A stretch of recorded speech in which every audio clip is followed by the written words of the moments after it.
Abrimos este último bloque ya con la presencia del economista Lorenzo Sigobravina para analizar los hechos más destacados en materia económica de estos últimos días. Lorenzo, ¿qué tal? ¿Cómo andás? Bien, gracias por la invitación. Bueno, gracias a vos por estar una vez más aquí.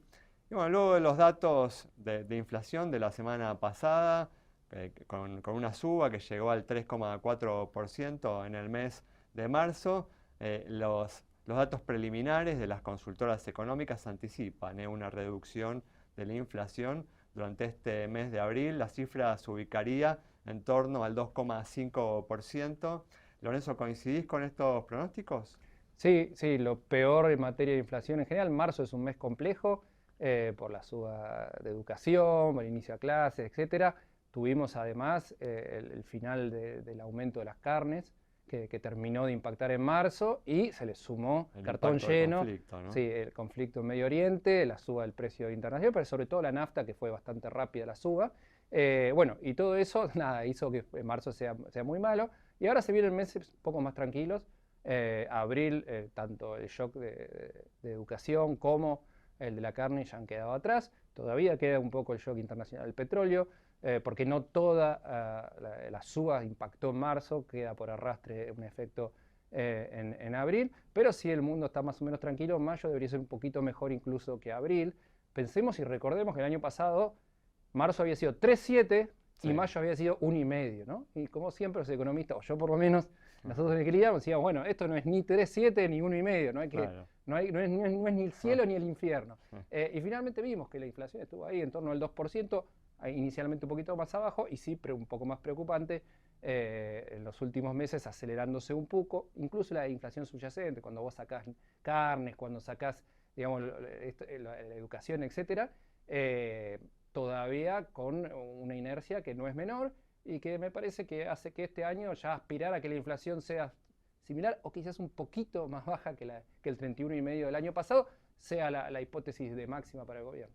¿Crees que estas dificultades del gobierno para perforar esta inflación del 2% anual a más de 2 años del inicio de la gestión responde a fallas en el enfoque económico?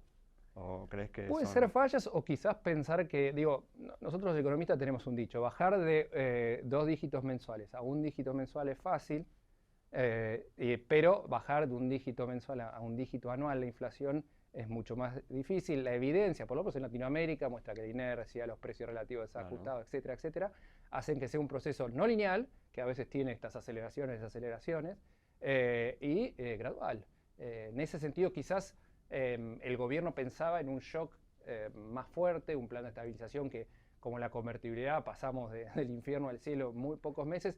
Eso no se dio y sí se dio más la norma, que es que bajan al 2% mensual y a partir de ahí es todo más difícil o más trabajoso bajar del 3% o 2% mensual al 2% o 3% anual. Es más trabajoso y lleva tiempo. Por eso también se ha dicho, ¿no?, en la literatura económica, que es más fácil bajar de una hiper a una inflación baja que de una inflación alta intermedia a una inflación baja, ¿no? Exacto, quizás ahí sí el error es más por el lado de las expectativas, digo, esta idea que varios, pero sobre todo el presidente ha dicho en varias oportunidades, va a pesar con 0% la inflación mensual en tal, digo, hoy hay que barajar de nuevo y ser más conservador y pensar esto, que es un proceso que tiene inercia, que cuesta bajarla y que va a llevar más tiempo, pero bueno, hoy ya los problemas van pasando por el lado del sector real, por el lado que el salario está perdiendo contra la inflación, que se está perdiendo puestos de trabajo de calidad y hay que enfocar un poco más por el lado de la actividad que, insisto, la demanda, por lo menos interna, viene muy, muy anémica, más allá de que en algunos sectores, como yo lo llamo, hay un microclima, que es energía, minería y la Pero bueno, agroindustria, que viene creciendo muy fuerte. tomando justamente esto que estás mencionando, en las últimas semanas el gobierno viene favoreciendo, impulsando una baja muy fuerte de las tasas de interés. ¿Crees que esto puede ayudar a aflojar este parate de la economía, a ir reactivando la economía en las próximas semanas, próximos meses? Creo que era muy necesario hacerlo, sobre todo cuando vemos la irregularidad de las carteras de la familia, ya mora de más del 10% en el sistema bancario formal, ni hablar de las entidades no bancarias, la fintech. Ahí ya iba a empezar a ser un problema también de los bancos, ¿no? Obviamente el tema de la morosidad, el tema de que los ingresos se queden cortos, todo también viene del año pasado, en el cual, sobre todo la segunda mitad del año pasado, las tasas se fueron muy arriba y los ingresos terminaron perdiendo contra la inflación, en algunas familias perdieron el empleo y encima las tasas se volvieron muy cuesta arriba. Y toda esta situación generó una tensión fuerte que el primer paso, que ayuda, pero que no resuelve el problema, pero que ayuda, fue yo te diría una política de bajar las tasas pasivas. Está costando todavía, el canal siempre demora, pero está costando que llegue a las tasas activas, es decir, a los préstamos de la familia, pero lentamente las tasas van bajando un poquito.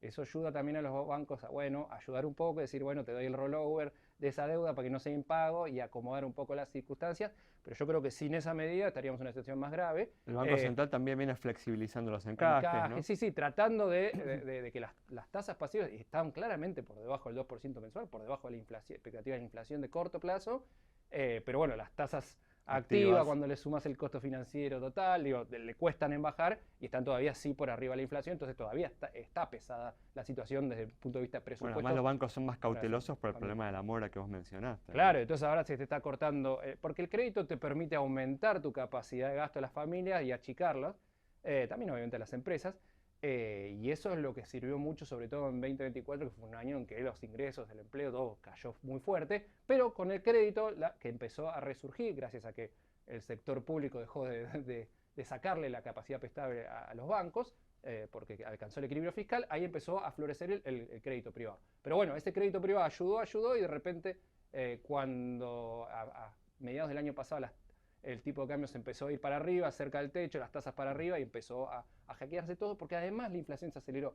Y en ese momento los salarios, si vos decís, bueno, mi salario real va a mejorar, no, tu salario real empeoró, tu tasa de interés subió mucho, se te volvió como muy complejo que aplaudo que el gobierno haya tratado de morigerar un poco las consecuencias bajando las tasas hace aproximadamente ya 2 meses. O sea, que crees que esto va a ayudar, pero no tenés el entusiasmo del ministro que habla, ¿no?, de los próximos 18 meses como los mejores de los últimos años, ¿no? Bueno, nuevamente me parece que yo entiendo que uno tiene que tratar de generar expectativas y hoy las expectativas están golpeadas por parte de la población, ya no es una población que ve el futuro con tanto optimismo, pero claramente hay que ser mesurados, así como va a ser difícil llegar al 0% mensual de inflación, también va a ser difícil que el nivel de actividad repunte, porque insisto, no solo es la restricción de la familia, las empresas, hay muchas que no están pudiendo vender y con problemas, es la nación que está con recaudación cayendo y tiene que acortar gastos, y las provincias a las cuales la nación le gira menos coparticipación, menos transferencias discrecionales y también las provincias ajustando. Entonces vos tenés familias, no tanto empresas, pero sí el sector público, nacional y provincial, todos ajustando, entonces en este contexto la demanda va a ser más anémica. Entonces esperar un boom o un crecimiento muy fuerte del consumo de distintas variables es complejo para adelante, así que más mesura. En los últimos días hubo un dato sí muy positivo que fue el de las exportaciones de marzo, ¿no?, que alcanzaron un récord histórico superando los 8.600 millones de dólares. ¿Crees que se están sentando desde ese lugar las bases para un crecimiento sostenido en los próximos años? Creo que el problema de la escasez de divisas todavía no está del todo desarrollada la minería, pero con el potencial que vemos en la minería, más vaca muerta, más el sector agropecuario, que este año particularmente muy buenos precios y muy buena cosecha, claramente este año van a hacer que el problema sea más de demanda interna que de oferta de dólares, por lo menos de dólares comerciales, porque incluso las importaciones vienen creciendo muy poquito, están bastante pinchadas también con esto. Esta idea de la demanda interna está bastante anémica. Muy bien, muchas gracias. Un placer. Nos vamos entonces, cerramos el programa de hoy con las palabras del economista Lorenzo Sigó Gravina sobre la situación de la economía y las perspectivas para los próximos meses. Nos reencontramos el próximo miércoles a las 18 horas aquí en Metro.